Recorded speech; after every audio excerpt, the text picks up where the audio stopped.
So I decided I wanted to do a low budget parts bin build. This isn't exactly what I had in mind.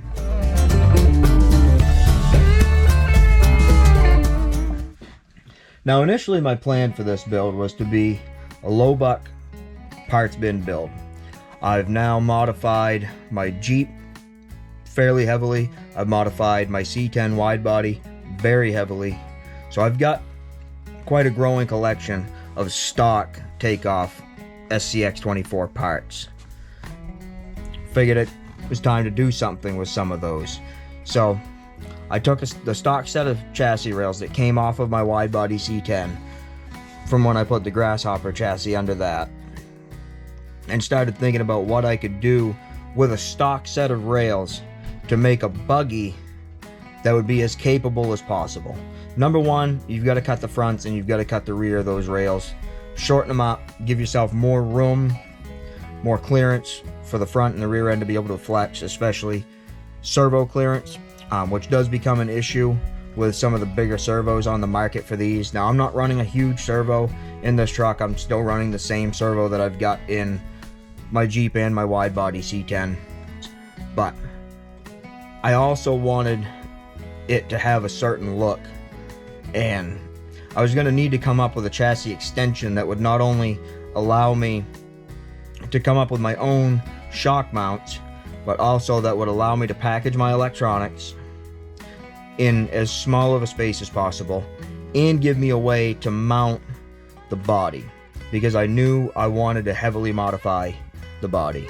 So started going through my parts bin, figured out what I had, what I didn't have.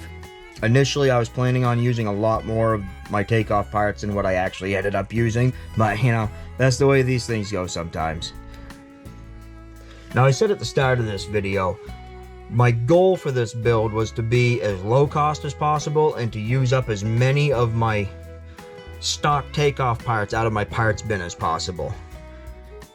Both of those went right out the window very quickly.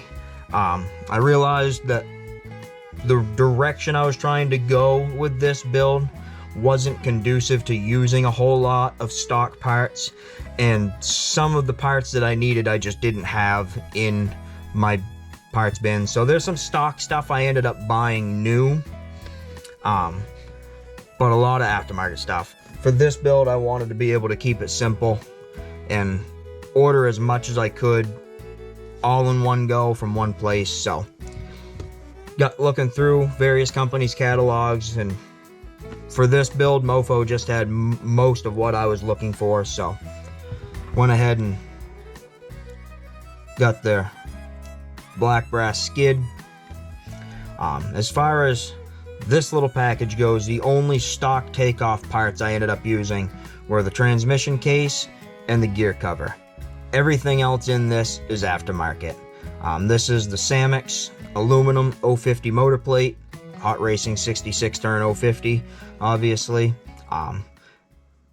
Haven't actually got to run this yet. I've had this truck partially assembled with the first iteration of the cage just to test everything, but never actually went as far as hooking up all the electronics and testing it. So I've actually never even run this motor, so I'll be doing a better review of that once everything's all together and I actually get this thing on the indoor course to see how it does. But this is a stock set of Gladiator drive shafts, which I had to buy new because I don't have a Gladiator to have any takeoffs off of.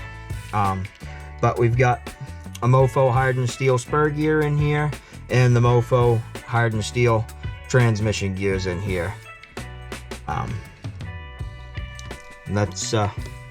That's that. As far as the actual electronics package, I've got, again, brand new because I didn't have any takeoffs to use, but the V1 electronics set, the V1 ESC and the V1 transmitter for the SCX24.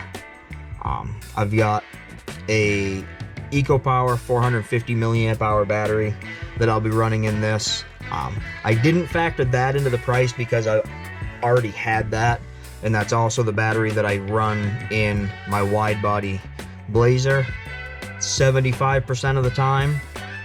So, you know, it's just kind of there. But As far as steering, same EcoPower 827 servo that I've got on my Jeep and my wide body C10. I've had good luck with them. They're a great $15 option. I use my own 3D printed servo horns on them. That they seem to work pretty good, and they're bulky, so they're hard to break. They're not impossible to break. I have broken a few of them, but I mean, it cost me, I think it's like 15 cents to print a dozen of them. So it is what it is. It's, you know, you break one, you replace it, big deal. Now, as far as take off parts out of my parts bin, the rest of them that are in this truck are right here. The axle housings and the rear axle truss for the upper link mount. That's it. Everything else is aftermarket, aside from the rear axle gears. Stock gears in there. As far as the rear axle, Mofo heavy black brass diff covers with the skid plate front and rear. Mofo double barrels front and rear. I don't currently have the springs on the rear. I'm playing around with the spring setup on this truck as far as ride height and spring rate and all that. I'll get that dialed in better once it's all together. Trio high clearance gladiator links front and rear. I've got the full girth spring steel axle shafts from Mofo in the rear axle, and I've got their spring steel CVDs in the front axle, so I'm really excited to see how those hold up. With the resin cage on this, I'm not going to abuse this truck too much, but at the end of the day, it's cheap enough and easy enough to print another new cage if I have to, so I'm definitely not going to baby it. I've just got the stock plastic hexes front and rear. This whole build is using fast eddy bearings because I didn't have any takeoff bearings. But as far as wheel and tire package, we've got Mofo's UPWs, and I mean, they're just a great looking wheel. I went with that style of beadlock ring. I can't remember the name of it, but it looks great. And I've got their optional brass inner rings in these, as well as their brass plus 6mm hubs. So, I mean, there's plenty of weight here, especially in the front end, and gives you a good width. They fit those LGRP Swamp Kings really well. They mount up fairly easy, and I mean, they look awesome. So, as far as I'm concerned, from my personal taste, if you're gonna build a rock buggy, a rock bouncer, anything like that, you've got to have a wheel with a true external beadlock ring like that. I mean, you just got to. So, front axle, you know, a lot of the same story as the rear stock housing. This has a Trio overdrive in the front end. I believe it's the 13 tooth set. 33% overdrive, I think, if I remember right. Like I said, Mofo CVDs up here, UPWs with the +6 brass hubs. This has the Mofo brass steering links,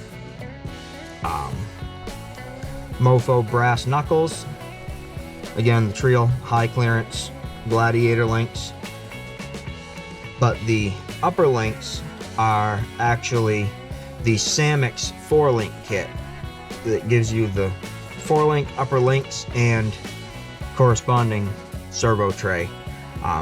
Same setup I've got on my wide body Blazer.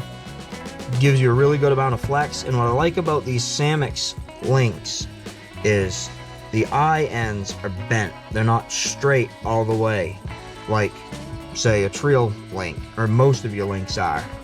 So I find that even if you end up leaving both rubber O-rings on your pivot balls, it still gives you a really good amount of flex with minimal binding because of the way those links are bent. aside from that, the only parts left to show you, I mean, is what I did. So that's my Fugly Truggy chassis that I designed in Shaper 3D. 100% original design. Came out much better than I expected. You've got your rear shock mounts back here, and those are cut out on the inside so you can put a longer screw in with a nut just to minimize the risk of stripping the threads out of that resin, which is a problem with resin. The skid plates, as you can see, are designed to sit the cab back quite a ways on the chassis rails. The driver's side rock slider is cut out for the ESC to sit right in there. You got the battery tray right down inside, as well as a magnet pedestal to magnet mount the cab. And then there's a shelf on the outside of each slider that the cab sits down onto. I mean, it's, a little bit of adjustability in the front shock towers, but it's just pretty radical design, I think. It looks cool. Really looks cool when it's all together. Definitely glad I decided to take on this project and not leave it as one of my pipe dreams that never ends up getting worked on. And then, body, just got a takeoff C10. Not my takeoff, this was my buddy's off of his Ranger hard body build that you can see in my Christmas special comp crawl video, and I'll link that up top here with a card. Cut it down a lot. Radius, the front fenders pretty much completely off. Cut the grill completely off. And because of the way this is all set up, the grill has to come off. Otherwise, your servo is just, you can't get the cab to sit where it needs to because the servo completely interferes with it. Fender trimming really is up to what size tires you run, and I actually may end up trimming it just a little bit taller up into the side of the hood because I believe those Swamp Kings are still gonna rub just a little bit. But cut the whole bed completely off, and I cut the rocker panels off right at the bottom door seam. And then to make sure it stays on the chassis where it's supposed to be, I went ahead and just, folded the doors over a little bit just to squeeze them at the bottom, give them a little bit of clamping force, and then I'll go ahead and I'll glue a magnet into the roof. But as far as putting it on, it goes on fairly easy. Just got to slot the little nubs back inside the headache rack, spread the doors over the rock sliders, and I think it looks pretty cool. Alright, so one thing I want to do with this build, since I don't actually have it all assembled at this very moment, I kind of want to get an idea as far as what my sprung weight versus unsprung weight bias is on this one, because that's something I don't actually know with any of my other ones. This isn't going to tell you where your center of gravity is or any of that, so it's only marginally helpful, but it can help give you an idea of the overall balance of your rig and give you an approximation of how top heavy it might be once you actually start wheeling it. So I've got my completely built axle assemblies here. I'm just going to go ahead and set them on the scales.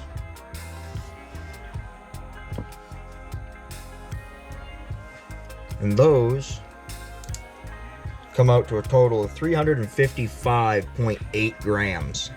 So all told, I've got right about 356 grams worth of unsprung weight on the ground. And there's quite a bit of brass in these axles, so I'm not surprised at all with that. Now as for unsprung weight, I've got my motor and transmission assembly here with my two drive shaft ends and the brass skid plate. We'll go ahead and try to get that completely on one scale here as best as I can.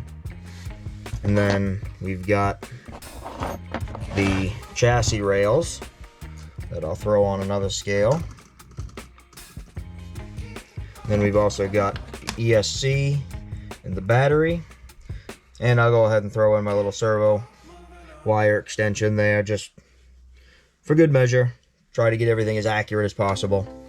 And then the heaviest piece, of course, is the chassis and the body. And hopefully I can get that to sit on there fairly well and have all of its weight on the scale. These scale pads are pretty small. I think it'd probably be easier to do it upside down, like that. Okay, so I'm honestly surprised because there is a fair bit of resin in this whole cage and back half setup. I mean, I kept everything at the rear and the rock sliders fairly thick for strength so that this thing can take a beating. And I mean, all told here, as far as sprung weight, we're sitting at about 194.5 grams. So that is not bad at all. I think we'll take that. Call that a win. But yeah, so I'll go ahead and get this all together. Then we'll throw it back on the scales. We'll get our left, right, front, rear weight biases and our total weight, and wrap this one up. All right, so everything's all together now. Had it running, kind of driving around just a little bit. Now I don't have the cab on all the way because I'm waiting for that glue to dry on the magnet on the cab side, as well as the magnet on the cage side, because I don't want those to go anywhere. But it's close enough for an approximation of our overall weight. So total weight on this rig is 561.5 grams. So pretty good weight. If I remember right, that's pretty comparable to my wide body Blazer. We're at a 52% front weight bias, which isn't horrible. I prefer to be closer to 54%, but you know, 52 is not bad considering how much resin we've got back here behind the skid plate, and how little we've got up front. But I mean, that front axle alone has got a lot of brass in it, and it's very heavy. You know, when we were weighing it before, we had about 356 grams just in the axles with the wheels and tires. So I mean, so we've gained about 10 grams from weighing sub-assemblies to the fully built truck. But you know, that's gonna happen because now all of the hardware is in it. The battery extension wire is in it. You know, you're gonna have those variations. We've got the magnets in there, adding a little weight now, so we're not bad. So we're still right handy to that, you know, 64% unsprung weight versus sprung weight. So 51% right side. I like to keep that as close to 50 as possible, ideally under 52. So very happy with the left to right weight bias. And some of that might not be entirely accurate either, because I've noticed this chassis likes to sit to the right just a little bit with the way the suspension's currently set up, because in all of my pivot balls, I currently only have one O-ring rather than two. And that's something that I've done on my wide body Blazer. I find it helps limit the amount of binding that you get and increase the amount of flex potential that you get out of your links. But I think where these Gladiator links in the rear are so long, that might be a little too much, and I think I'm going to go back and put the second O-rings back on the axle side and try that, see what that does for me. But yeah, I mean, it's all done. As far as total build cost, a fair bit higher than what my initial goal was. My goal was to keep it under $400, and a big part of that budget was gonna be tires and wheels and brass. As I said, my initial goal was to use as many parts bin parts as I could, But unfortunately, that didn't really work out. I just don't have that many actual takeoff parts that would have been useful on a build like this. So I ended up buying a lot, but our final number comes out to $458.64, excluding tax, shipping, and that doesn't cover the cost in resin to print this chassis kit. So, you know, I mean, we're just over the $460 mark if you count the resin. That makes this my second cheapest SCX24 build, cheaper than the Blazer, cheaper than my Jeep. The only one that's cheaper than this is my hardbody Dodge that's hiding over there. That's actually not done yet. The only reason that is so cheap is because I fabricated the front bumper and the flatbed out of styrene that I already had. It was a $15 model kit that I got on eBay that I robbed the cab from, and most everything else on that truck is stock. So not exactly a capable rig either, where with the little 0.7 tires, but I built that primarily to see how much scale accuracy you could pack into a 24 scale hard body swap on an SCX24 chassis. So still happy with how it turned out. I've just got to get the cab painted and do the final assembly so that that's actually done. But it's the second cheapest build I've done, and there's no reason why it shouldn't be the most capable. But we'll have to find that out another time. Thanks for watching.